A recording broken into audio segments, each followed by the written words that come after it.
La educación mexicana no necesita más recursos, sino una reestructuración radical de la forma en que está organizada la administración educativa y en cómo se ejerce el gasto educativo. La consecuencia es que, al menos hasta ahora, el crecimiento en el gasto educativo mexicano no necesariamente está teniendo un efecto positivo para lograr una mejor educación ni una menor desigualdad, y por lo tanto, antes de gastar más, habría que revisar y modificar la composición y la orientación de ese gasto en los próximos años.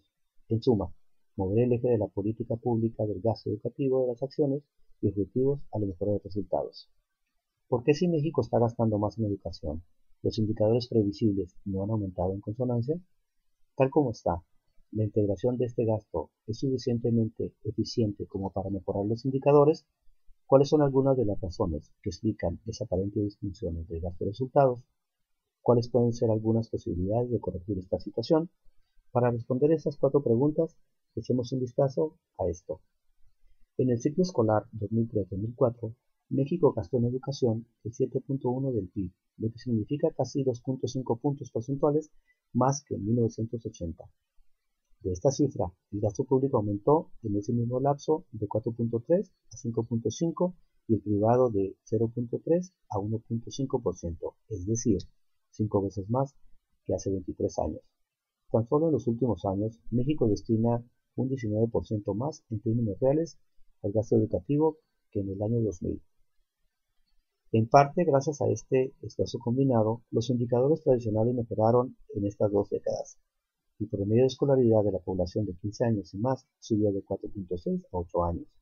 El analfabetismo bajó de 17% a 8.3% y la eficiencia terminal aumentó en la primaria al 90.6 y en secundaria al 80.3%. La deserción y reprobación en primaria también disminuyeron considerablemente a 1.3 y 4.8 respectivamente, o sea, 3 y 2 veces menos que hace 10 años. En secundaria también se redujeron tales indicadores, aunque más ligeramente. La revisión rápida de estos datos arroja sin duda buenas noticias.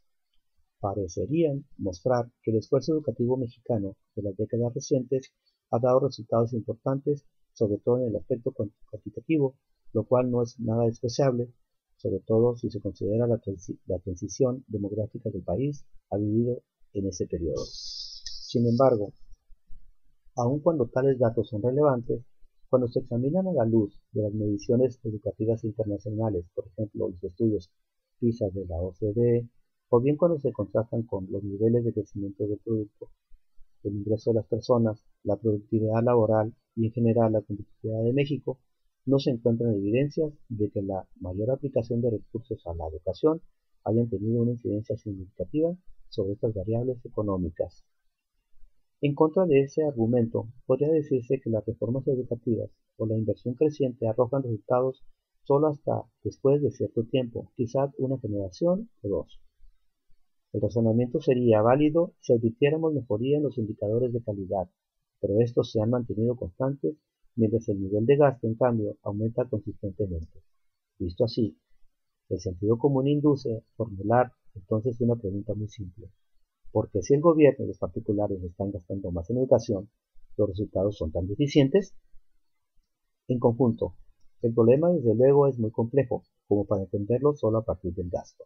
Incluye otros factores, como la preparación de los maestros, la cuestión de los contenidos, planes y programas, los modelos educativos, los temas de equidad y calidad, y otras variables más del proceso educativo. Por lo tanto, decir que la ausencia de resultados es solo consecuencia de un ejercicio ineficiente del gasto educativo sería simplificar las cosas, pero negar que en toda política pública el manejo eficaz del gasto es un instrumento central sería subestimar la importancia estratégica que pueda tener para mejorar, en este caso, la educación. El pensamiento convencional en México, es decir, la demagogia o la ignorancia de legisladores, políticos, funcionarios educativos y universitarios, periodistas y líderes sindicales, dice que a mayor gasto, mejor educación, y la discusión tiende a concentrarse solo en ese punto, pero el problema es más sofisticado. Pero cuando se comparan los datos de lo que se gasta contra los resultados de las evaluaciones internacionales, las cosas se vuelven particularmente críticas. A pesar de que nuestro nivel de gasto es comparable al de Corea, Irlanda o República Checa, los resultados alcanzados por los estudiantes mexicanos es tremendamente bajo. En un estudio reciente de la OCDE entre 31 países, México ocupó el lugar número 30 en comprensión de la escritura, en matemáticas y en ciencias. En cambio, Irlanda alcanzó el sitio número 5, Corea el 6 y República Checa el 19. Ahora bien, si revisamos otros indicadores como crecimiento, ingreso o productividad, las cosas no han cambiado demasiado. Es cierto que el crecimiento de la economía, de la productividad o del ingreso no depende exclusivamente de educación, sino también de muchas otras variables económicas y políticas, como la crisis recurrente en América Latina, como también la calidad de la educación y su rentabilidad social no dependen solo del volumen del gasto que se aplica en educación. En ambos casos, en suma, una educación de calidad como un buen nivel del gasto son condiciones necesarias, pero no suficientes. Un grave problema que impide el ejercicio eficiente del gasto educativo tiene que ver con la subutilización de la estructura física y humana del sistema escolar, especialmente en las grandes zonas urbanas. A pesar de la falta de información precisa, parece ser que el despoblamiento de los centros de las ciudades, los movimientos migratorios internos y el envejecimiento de la población en las zonas céntricas han provocado una distribución muy heterogénea de la utilización de la planta física y docente instalada, con los consecuentes costos presupuestales. Es decir, se estima que en las escuelas de esa zona podría haber hasta un 20% de personal docente que recibe un salario, pero no está activo, o sea, frente a grupo. Y algunos sugieren que esa posible ineficiencia cuesta alrededor de 17 millones de dólares anuales. Pero además, otro claro ejemplo de desperdicio de recurso humano y financiero se encuentra en la formación de maestros.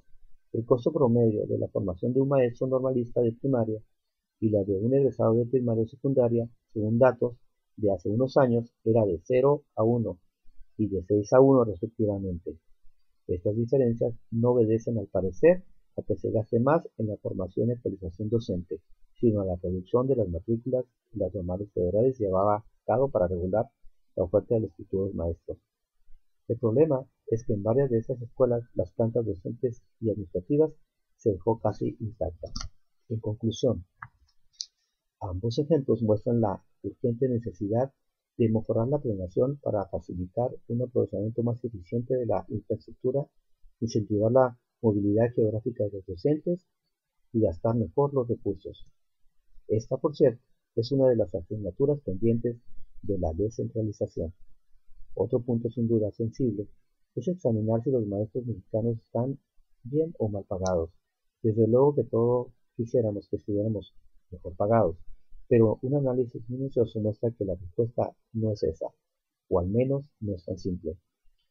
La cuestión puede plantearse así: A. Los maestros reciben salarios muy por encima de los sectores. B. En comparaciones internacionales obtienen un valor social y salarial decoroso. C. No rinden cuentas de nada ni a nadie y su salario no tiene relación con su desempeño. Y D. Por ejemplo, el efecto de la descentralización se ha generado un desorden salarial atroz en los estados. Es ya un lugar común asegurar que el papel de la educación en el desarrollo integral y sostenido de un país es crucial, más allá de las permanentes aportaciones teóricas y empíricas de los nuevos hallazgos, tanto sobre el capital humano y la productividad como de la relación entre educación y distribución de ingresos y su rentabilidad social y privada. Lo cierto es que una educación de calidad es un fin en sí mismo por ser parte fundamental de los satisfactores de vida de una sociedad. Por lo tanto, es evidente que para alcanzar este objetivo es indispensable tener claro que la correlación entre inversión y calidad puede ser fuerte, pero no absoluta, y plantea, en consecuencia, la necesidad no solo de invertir más, sino sobre todo de investir mejor. Mejorar la gestión y optimizar los recursos adicionales. ¿Cómo hacerlo? Me limito solamente a enunciar algunas ideas que debemos investigar y desarrollar en el futuro y probar su eficiencia. El diseño y la ejecución del gasto educativo deben cambiar de un enfoque esencialmente económico y demográfico a otro que se mida a partir de los resultados que se pretenda alcanzar. Una evaluación rigurosa, independiente y oportuna es crucial en el logro de objetivos educacionales de mediano y largo plazo. El contexto educativo en el país es ciertamente asimétrico y diverso. Por ello, parece indispensable desarrollar una nueva metodología nacional con razonable consenso para la planeación regional que incluya no solo los factores cuantitativos como hasta ahora, estadísticas básicas, inscripciones anticipadas, obras públicas, etc., sino que vaya asociada a algunos elementos de calidad, eficiencia y equidad. La anarquía salarial debe ser urgentemente corregida. Allí hay un margen presupuestal que podría ser invertido en los programas de calidad.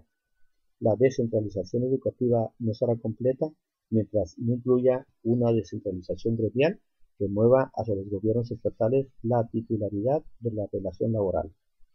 El papel de los gobiernos estatales es clave en la ejecución de una mejor inversión educativa.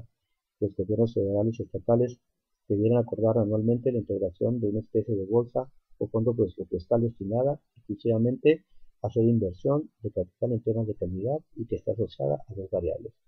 Finalmente, es el controvertido tema de los bonos educativos.